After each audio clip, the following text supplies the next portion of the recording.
साल का काम करते रहे और उसी के आधार पर 2019 तक आते आते ऐसा महसूस हुआ कि हिंदी और भारतीय भाषाओं के सामने एक इतना बड़ा अवसर खड़ा हुआ है और उसका एक ग्लोबल इम्पैक्ट डालने की संभावना है।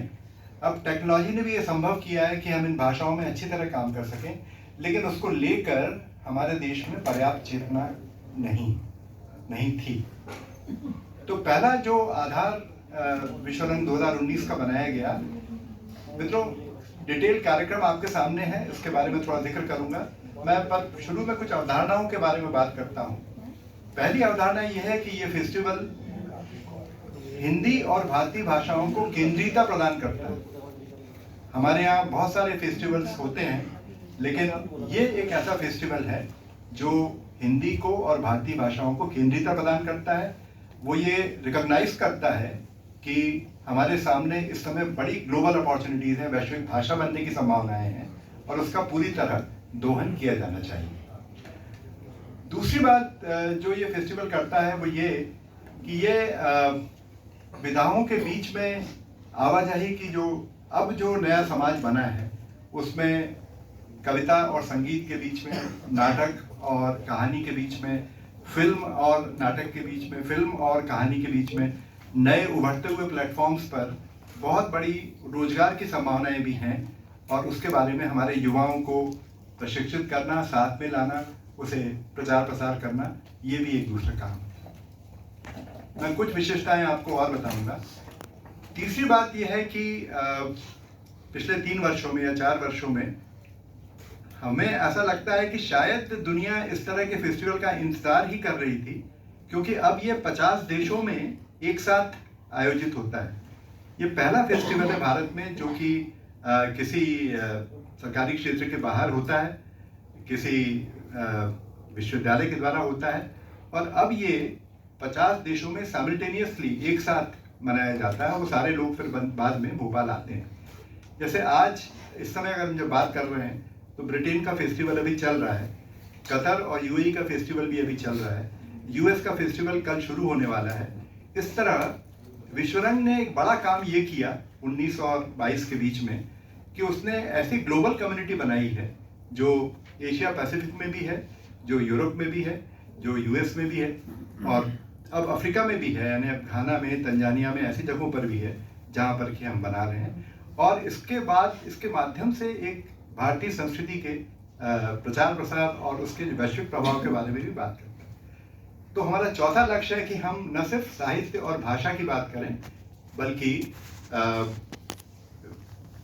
विश्व में भारतीय संस्कृति के प्रभाव को बढ़ाने के बारे में, भारतीय संस्कृति के आदान प्रदान के बारे में, और ये ऐसा करते समय हम अन्य भाषाओं से भी बातचीत करते हैं, अनुवाद करते हैं और ये काम करते हैं। अंतिम अवधारणा के तौर पर मैं कहना चाहूँगा कि हमारे देश में जब हम हिंदी की बात करते हैं तो हमारा अर्थ हिंदी और भारतीय भाषाएं हैं। हम अन्य भाषाओं के साथ एक सम्मान का रिश्ता पैदा करते हैं। दक्षिण भारतीय भाषाएं हैं, हमारी अन्य भाषाएं हैं, तो उन सब के साथ सम्मान का रिश्ता। और दूसरा देखिए कि हमने अपनी बोलियों को लगभग त्याग दिया है। बोलियां वो थी जो हमारी भाषा को रस प्रदान करती थी, तो हम बोलियों पर भी और आदिवासी कम्युनिटीज़ के सांस्कृतिक परंपराओं पर भी उतना ही जोर देते हैं। और इस तरह एक ऐसी भारतीय फ्रंट बनाना चाहते हैं जो कि विदेशों से भारतीय संस्कृति का प्रतिबिंबन करे। ये बहुत पैमाने पर हम कर पाए हैं। जब कोविड आया तो कोविड में भी 2020 में हम लोगों ने यूट्यूब चैनल का उपयोग किया और लगभग 300 देशों के वीडियोज अपलोड हुए, जिन्हें लगभग 1.5 करोड़ लोगों ने देखा। तो आप सोचिए, किसी तरह की निराशा अवसाद की जरूरत नहीं है अपने देश में। अपनी भाषाओं को लेके हमें कोई छोटा महसूस करने की जरूरत नहीं है। हमारी भाषाएं और हमारी संस्कृति इस समय वैश्विक कगार पर है और उसको उतना ही पुश अपने देश की ओर से मिलना चाहिए। ये हमारा मूल आधार है। अनफॉर्चुनेटली कोविड ने एक बात और सामने लाई, जो गांधी कहा करते थे कि विकास की दिशा जो है प्रकृति से समन्वय की दिशा होनी चाहिए। विकास की जो दिशा दुनिया ने पकड़ी है उसमें एक कठोर दुनिया, एक निर्दय दुनिया, जिसमें कि साहित्यिक सांस्कृतिक मूल्यों का एक तरह से चरण, ये चीज़ें हो रही हैं। तो प्रकृति के साथ समन्वय से विकास भी एक चीज़ है, और उसके परिप्रेक्ष्य में अब देखते हैं हम कि युद्ध और विस्थापन भी बड़े पैमाने पर कोविड के समय भी हुआ, अब यूक्रेन में और बाकी जगहों पर युद्ध भी है।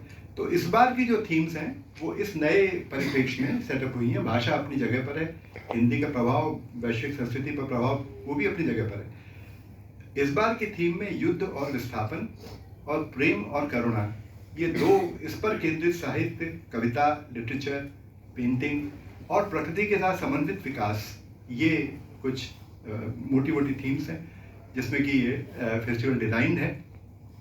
अभी विनय ने आपको बताया, इस फेस्टिवल के मित्रों दो मुख्य हिस्से हैं। ये इस मायने में भी बहुत विशेष फेस्टिवल है कि ये सभी चीज़ों को लेकर साथ में चलता है। मतलब ये सिर्फ साहित्य फेस्टिवल नहीं है, ये कलाओं और साहित्य का फेस्टिवल है। तो इसके दो हिस्से हैं। ये 14 से 16 के बीच में कला महोत्सव का आयोजन होगा, हमारे मित्र भी आपको कुछ और चीज़ें बताएंगे, और 17 से 20 के बीच में ये साहित्य महोत्सव के रूप में होगा।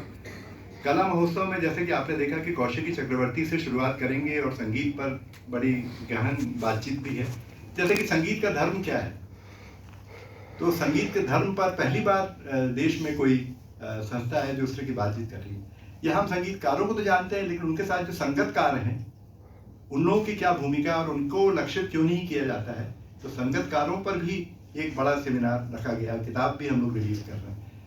वैसे ही हमारे यहाँ वैसे तो भारत में 300 तरह की रामायणें हैं, लेकिन हम जो दिल्ली का श्री राम भारती कला केंद्र है उसको इनवाइट करके उनसे एक रामायण का भी प्रस्तुतिकरण वहाँ करवा रहे हैं। और तीसरे दिन जो है वो नाटक को केंद्रित रहेगा। तो नाटक और रंगमंच, शिक्षा और रंगमंच, इस तरह की बातों पर। सुबह के सत्र जो है वो चर्चाओं के हैं और शाम के सत्र जो है वो परफॉर्मेंसेस के हैं। अब हम जब साहित्य महोत्सव पे आते हैं तो उसमें भी लगभग इस तरह का ही डिवीजन है। सुबह सारा वैचारिक सत्र किए गए हैं। देखिए कि भारतीय संस्कृति के वैश्विक प्रभाव पर केंद्रित करते हुए 3 सत्र इसमें आयोजित हुए हैं। एक तो हमारे पवन वर्मा जी पधारेंगे। पवन वर्मा दिल्ली में आप सब जानते हैं बड़े विचारक हैं, राजनयिक रहे हैं। शंकराचार्य पे उनका बहुत बड़ा काम है और शंकराचार्य और अद्वैत सिद्धांत पर उनका बहुत बड़ा काम है। तो हमने जो पहले के जो शुरुआत की है वो भारतीय दर्शन और भारतीय संस्कृति के वैश्विक प्रभाव से शुरू की है। पहला इंटरेक्शन पवन वर्मा के साथ में है, शंकराचार्य और रूमी जो सूफी कलाकार रहे, तो उन पर कैसा प्रभाव अद्वैत का था और भारतीय संस्कृति का प्रभाव कैसा था, शंकराचार्य और रूमी पे केंद्रित पहली चर्चा। उसके बाद में हमने विनय सहस्रबुद्धे जी को आमंत्रित किया है, जो Indian council of cultural relations के अध्यक्ष हैं और पूरे विश्व में घूमते हैं। तो भारतीय संस्कृति के वैश्विक प्रभावों पर वो बात करेंगे। और फिर परंपरा का नई शिक्षा नीति पे क्या प्रभाव है उसको लेकर डॉक्टर कस्तूरी रंगन और मुकुल कानिटकर जी, ये लोग वहाँ रहेंगे और वो ये तीनों सत्र उस पर केंद्रित हैं। ऐसे ही अगले जो 2 दिन हैं उसमें के शुरुआती सत्र सारे वैचारिक सत्र हैं। तो एक दिन विशाल भारद्वाज आ रहे हैं जो साहित्य और सिनेमा पे बात करेंगे। एक दिन रसिका दुग्गल आ रही हैं जो फिल्मों और जो स्मॉल टाउन फिल्म है OTT प्लेटफॉर्म से उन पर बातचीत करेंगी। एक दिन मनोज पाहवा आ रहे हैं जो कि थिएटर और सिनेमा पे बातचीत करेंगे। तो हमने कोई ऐसा नहीं पवित्रतावादी दृष्टिकोण लिया है जिसमें कि हम सिनेमा को नहीं छुएंगे या OTT को नहीं छुएंगे। सारी चीज़ें हमारी जद में हैं और हम सब पर बात करना चाहते हैं। ऐसे ही म्यूजिक पर भी और रंगमंच पर भी तीसरे दिन थिएटर।